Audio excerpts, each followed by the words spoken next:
Oi, gente. Tudo bem? Vocês dormiram bem? Eu falei assim, ó, que eu tô escolhendo se eu durmo em cima de uma das ripinhas assim do estrado ou se eu durmo entre as duas, para decidir se eu vou ter uma ou duas dores, entendeu? Nas costas, não é assim? Pessoal, ontem a gente conversou um pouco. Deixa eu dizer uma coisa aqui para vocês. De cima do púlpito, as coisas às vezes parecem fáceis, né? Chega aqui e fala, vai lá e faz e resolve. Deixa eu dizer uma coisa, pessoas são pessoas reais, gente de verdade. Gente que carrega consigo dilemas, dificuldades, crises, e cada pessoa é única. Você lembra de Jesus? Ele tinha as palavras certas, ele tinha o jeito certo, e ele falava na hora certa. E ainda assim você consegue se lembrar das reações das pessoas às palavras de Jesus? Quer dizer que mesmo quando você disser a coisa certa, mesmo se você disser do jeito certo, na hora certa, no lugar certo, ainda assim, não existem garantias de que você vai ser bem entendido. Mas é preferível o conflito que se faz em obediência a Deus do que a paz que se constrói na omissão. Vou repetir isso. É preferível o conflito que se faz em obediência a Deus do que a paz que se constrói na omissão. Sabe assim? Não vou tocar nesse assunto, você também não toque, a gente faz de conta que está tudo bem. Então essa é a paz construída na omissão.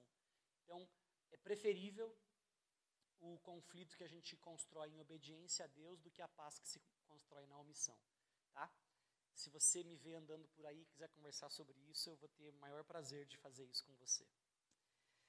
Deixa eu pedir para você abrir sua Bíblia num texto hoje, em Êxodo capítulo 1. A gente vai falar sobre duas mulheres que não costumam ser alvo de grande atenção, mas duas mulheres que levaram muito a sério o compromisso de serem luz. E eu acredito que a gente pode aprender algumas coisas com elas, e não por um discurso moralista do tipo, seja como fulana e beltrana, mas porque toda conduta correta nas Escrituras, elas são como placas que apontam para Jesus. Toda vez que alguém acerta na Bíblia, não é porque essa pessoa é muito boa, é porque a graça de Deus estava operando ali. E o acerto dela é como se fosse uma placa que aponta para Cristo Jesus. Êxodo capítulo 1, mas antes de ler esse texto, eu quero contar uma história para vocês de um cara que, dentro do ambiente cristão, é muito conhecido, mas fora do cristianismo não é tanto, mas a sua contribuição para a história da humanidade foi muito grande. É um nome alemão, então eu não sei se eu vou falar direito. Dietrich Bonhoeffer. O pessoal fala, ó, que alemão, velho. Ele foi um pastor luterano e ele assinou uma declaração que ficou conhecida como Declaração de Barmen, um documento oficial que se contrapunha ao governo de Hitler. Ele dizia que Jesus Cristo é o Senhor e não homem algum, nem o Estado é o nosso Salvador. Esse cara pregou ao longo do tempo em que Hitler vinha perseguindo, entre os perseguidos, os cristãos foram um desses grupos. Existiam as igrejas oficiais e Bonhoeffer decidiu não se juntar à igreja oficial. Então ele era um cara subversivo, no melhor sentido da palavra, subversivo contra um esquema de governo que oprimia aqueles que decidiam seguir Cristo Jesus. Ele ajudou um monte de judeus a fugirem de Hitler, ele escondeu alguns desses judeus e, numa altura da vida, ele planejou até matar Hitler. Não fez isso, mas ele acreditou que se ele matasse Hitler, ele ia estar prestando um serviço ao reino de Deus. Meio doidão, mas era um negócio interessante. Ele dizia o seguinte: nós rejeitamos a falsa doutrina de que a igreja pode substituir a sua mensagem e a sua organização ao seu bel prazer ou de acordo com as respectivas convicções ideológicas e políticas reinantes. Então ele diz o seguinte: A gente não pode, como igreja, pender o nosso discurso mais para um lado e mais para o outro, de acordo com quem está no governo, para agradar quem está no governo, para não criar algum tipo de desconforto com o governo. O nosso negócio é pregar aquilo em que a gente acredita, Cristo Jesus ressuscitado para a salvação das pessoas. E quando isso é pregado, isso provoca mudança na vida das pessoas, e isso é inevitável que se gere algum tipo de desconforto. Ele então dizia que a igreja não poderia se sujeitar a um discurso político da época. O resultado dessa postura de Bonhoeffer é que no dia 9 de abril de 1945, com 39 anos, ele foi morto, foi assassinado. Eu estou contando essa história porque eu quero defender uma ideia com você aqui hoje de manhã, de que a gente não precisa de um contexto favorável para fazer a nossa luz brilhar. A gente não precisa de um contexto favorável para fazer a nossa luz brilhar. Esse cara aqui deixou a luz de Cristo Jesus brilhar exatamente num contexto de crise, de perseguição. E pensa comigo, o melhor lugar para uma luz brilhar é à noite, é nas trevas. Então acredite que Deus, o próprio Deus, com a mão dele, vai conduzir você para contextos de trevas. Porque é no contexto da escuridão, das trevas, que a luz é melhor vista. Se a gente for simplesmente um grupo que se junta, vai ser um monte de luz, aquele monte de luz no dia claro. É legal, é muito legal, mas o objetivo de Deus é levar a gente para esses contextos em que a luz precisa brilhar, em que a luz precisa evidenciar de forma mais gritante o seu poder.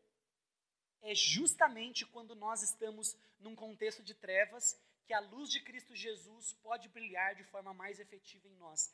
Então, nós não deveríamos resistir os contextos das trevas. Nós deveríamos intencionalmente ir na direção deles, porque ali a luz de Jesus vai poder brilhar melhor. Êxodo capítulo 1, vamos ler os versículos de 1 a 14 por enquanto. Estes são os nomes dos filhos de Israel que se mudaram para o Egito com Jacó, cada um com sua família: Rubem, Simeão, Levi, Judá, Issacar, Zebulon, Benjamim, Dan, Naphtali, Gade e Aser. Ao todo, desceram ao Egito 70 descendentes de Jacó, incluindo José, que já estava lá. Com o tempo, José e seus irmãos morreram, e toda aquela geração chegou ao fim, mas seus descendentes, os israelitas, tiveram muitos filhos e netos. Multiplicaram-se tanto que se fortaleceram e encheram a terra. Por fim, subiu ao poder no Egito um novo rei, que não sabia coisa alguma sobre José. O rei disse ao seu povo: veja, agora o povo de Israel é mais numeroso e mais forte do que nós. Precisamos tramar um plano para evitar que se tornem ainda mais numerosos. Se não o fizermos e houver uma guerra, eles se unirão a nossos inimigos, lutarão contra nós e depois fugirão desta terra. Assim os egípcios nomearam capatazes para dirigir o trabalho do povo. Sob opressão, os israelitas construíram Pitom e Ramassés, 2 cidades que serviam de centros de armazenamento para o faraó. Porém, quanto mais eram oprimidos, mais os israelitas se multiplicavam e se espalhavam, e mais preocupados os egípcios ficavam. Por isso, os egípcios os forçavam com crueldade a trabalhar pesado. Tornaram a vida deles amarga, obrigando-os a preparar argamassa, produzir tijolos e fazer todo o trabalho nos campos. Eram cruéis em todas as suas exigências. A gente não depende de um contexto favorável para permitir que a luz de Cristo brilhe. Você deve se lembrar dessa história. José é aquele cara que teve aquele sonho, que via os fenos se curvando diante dele. Ele é o irmão mais novo, ele conta esse sonho. E aí os irmãos ficam assim: esse moleque está se achando, vão acabar com ele. Vão lá e tentam matar José. Mas aí um dos irmãos fala assim: matar é mancada, né? Nosso irmão. Vamos vender José para essa caravana do Egito que está passando aí. E José então é vendido. Anos depois, José passa por aquele monte de loucura. Vocês lembram disso? José tem sonhos e visões ali no contexto da prisão onde ele é colocado.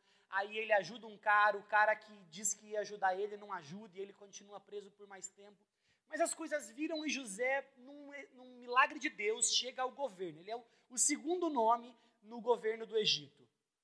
E agora a sua família enfrenta a fome, essa família vem até o encontro dele sem saber que era ele faz aquela brincadeira, bota uma taça de prata na bolsa do irmão, o irmão volta para casa, chegando lá, ele vai dizer que o irmão tinha roubado a bolsa de prata.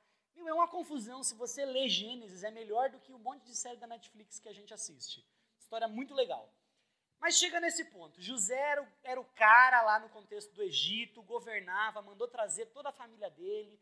Isso aqui foi quase que um movimento de refugiado, o povo de Israel indo para o Egito, o equivalente moderno a esse grupo de refugiados que se refugiou no Egito. O tempo passou, José morreu, o nome de José não era mais um nome conhecido e o respeito que as pessoas tinham pelo trabalho de José, que era o motivo para que o povo de Israel pudesse ocupar a terra do Egito, já não existia mais.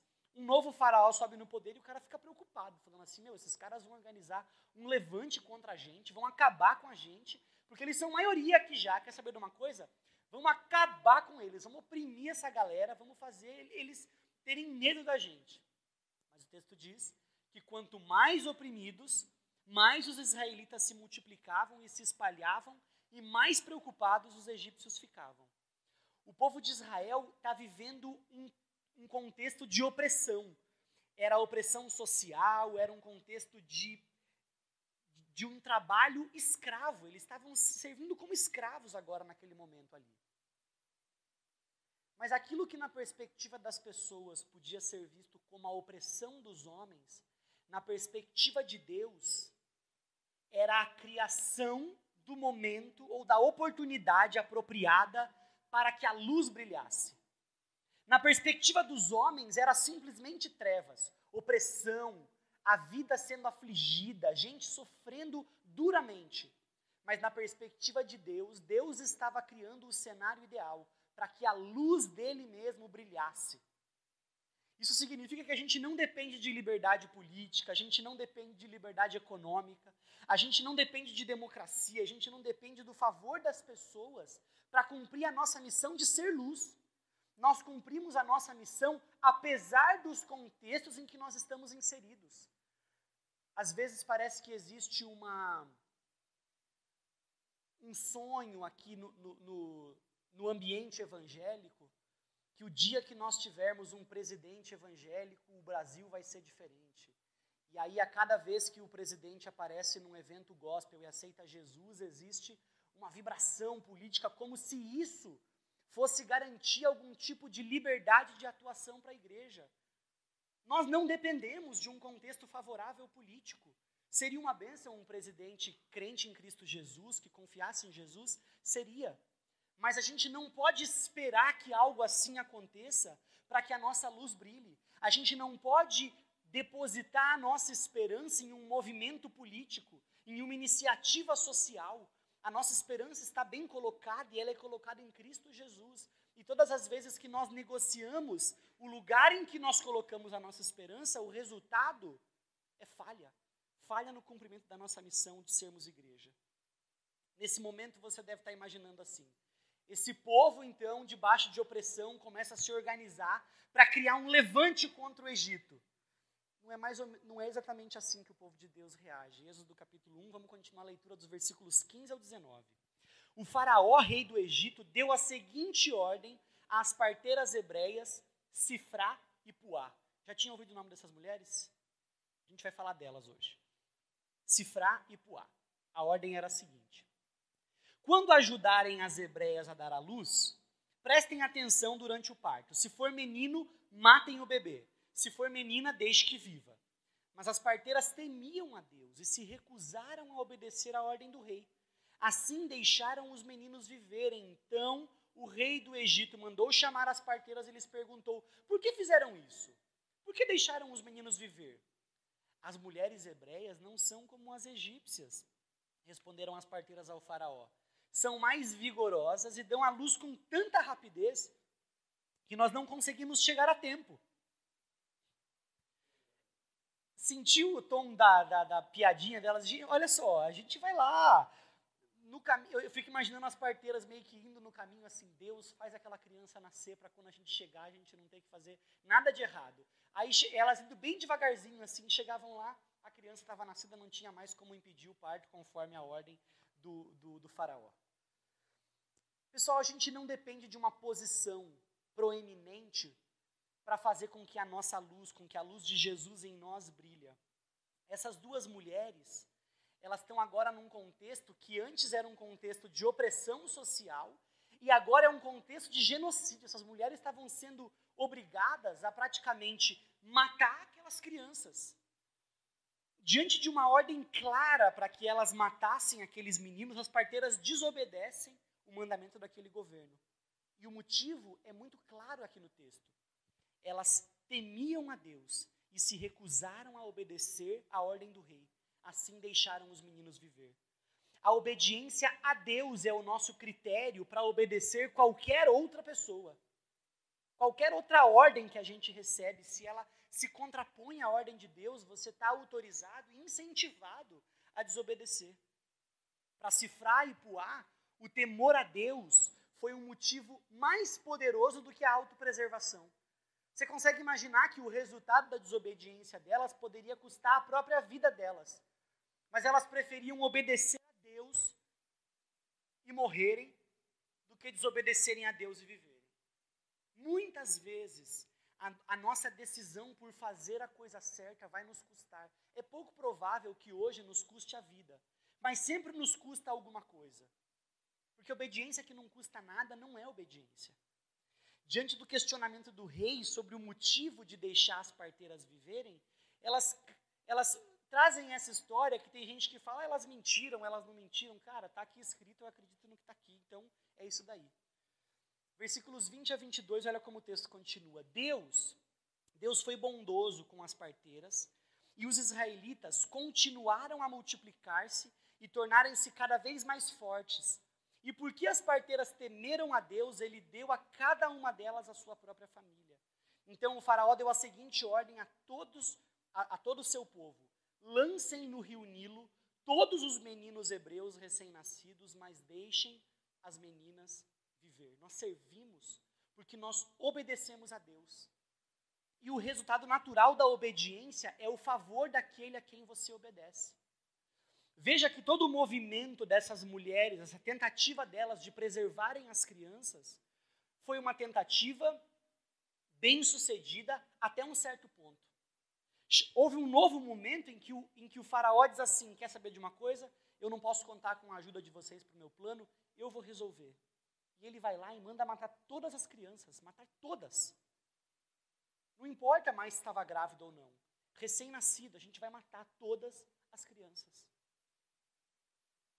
Mas o texto fala da responsabilidade delas. Da responsabilidade delas no temor ao Senhor. Aquelas mulheres não esperaram serem colocadas numa função para que ali elas pudessem servir. Elas serviram com aquilo que elas tinham em mãos. Elas serviram com aquilo que elas sabiam fazer. O que elas sabiam fazer? Sabiam fazer parto. Então vamos fazer parto. O que você sabe fazer?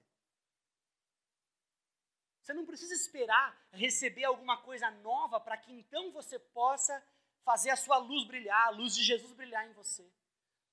Deus quer que a luz dele brilhe em você hoje, como que você tem hoje. O que você tem na mão hoje? Você joga bola? Cara, você pode fazer a luz de Jesus brilhar ali. Está na faculdade? Você pode fazer a luz de Jesus brilhar ali. Você está formado, já está no contexto profissional, um advogado, você pode fazer a luz de Jesus brilhar ali. Você é um cara do TI, você pode fazer a luz de Jesus brilhar ali. O que você tem na mão hoje?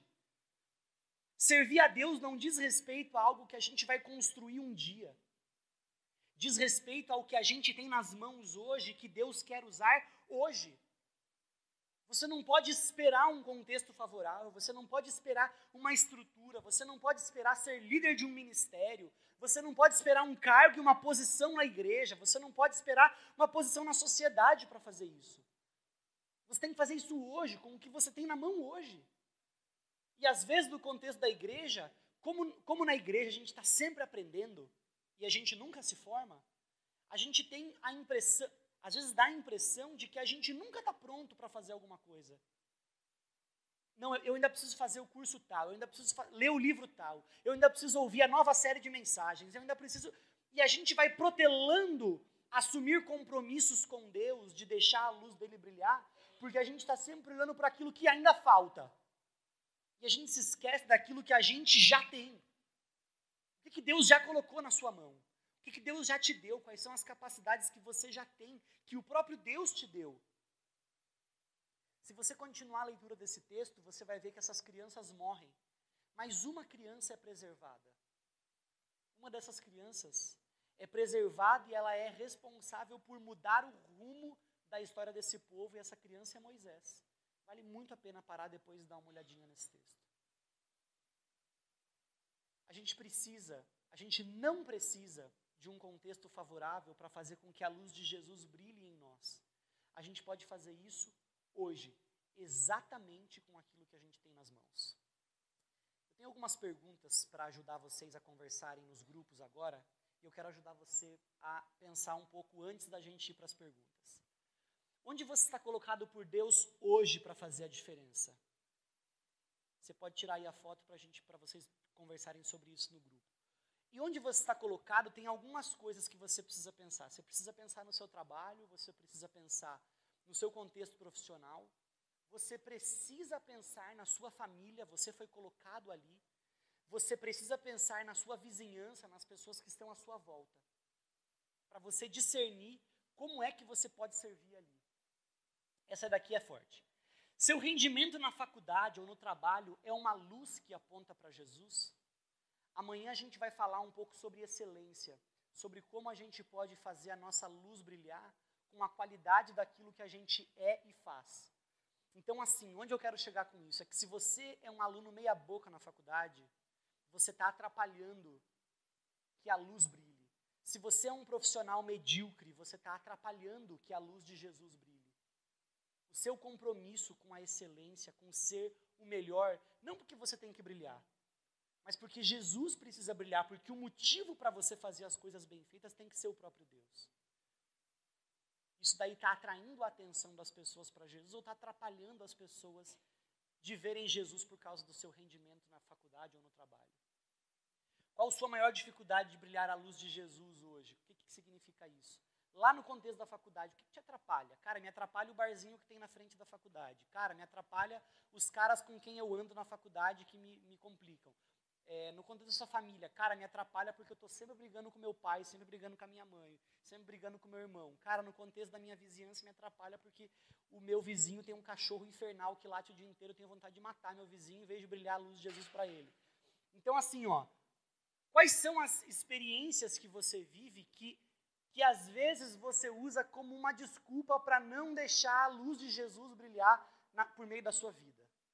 E aí vocês vão poder ter essa conversa e se ajudar um pouquinho um ao outro. Vamos orar por isso? Porque se o próprio Deus não for aquele que abre a nossa mente e o nosso coração para compreender, a gente vai viver em desobediência. Deus de amor, nós não precisamos de um contexto favorável para que a tua luz brilhe em nós.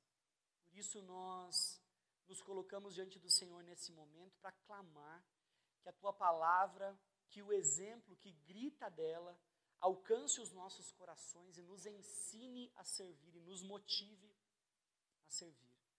Deus, nós não queremos continuar conduzindo a nossa vida como se a gente pudesse ser despretensioso, como se a gente pudesse não ser intencional em cada palavra, pensamento ou atitude. Então, em nome de Jesus, Deus, ajuda a gente a fazer a sua luz brilhar exatamente nos contextos em que o Senhor colocou a gente. Não deixa a gente empurrar com a barriga essa responsabilidade, não deixa a gente protelar esse compromisso como se ele fosse adiável, mas faz com que cada um de nós, hoje e sempre, seja a tua luz por onde quer que a gente passe, em nome de Jesus.